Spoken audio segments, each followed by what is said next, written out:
Okay, so we're going to start out talking about deformation. Woo! So good.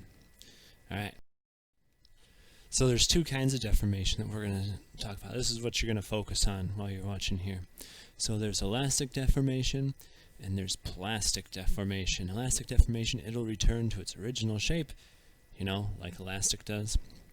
Once the force is removed, plastic deformation means it does not return to its original shape. So we just want to make sure. We're going to show you some pictures in the real world, and the video will explain these using the graphs and stuff like that.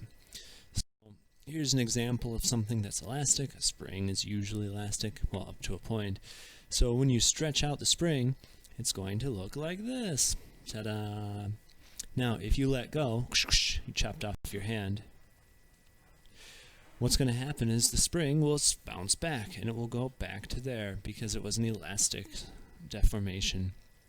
Now this is contrasted with plastic deformation. Here's some more pictures. Here's a can.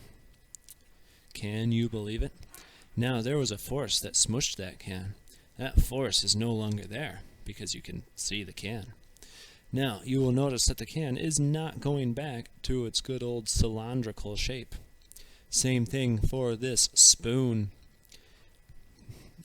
Now, when they say permanent, it doesn't mean that it's impossible to straighten, but it won't go back with, when the force is relieved.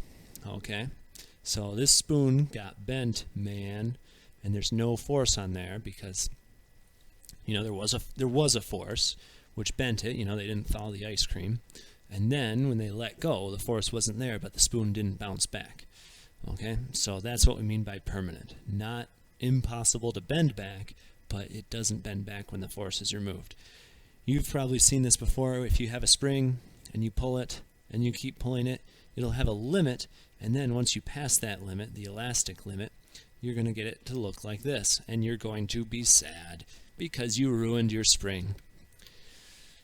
All right. Good luck.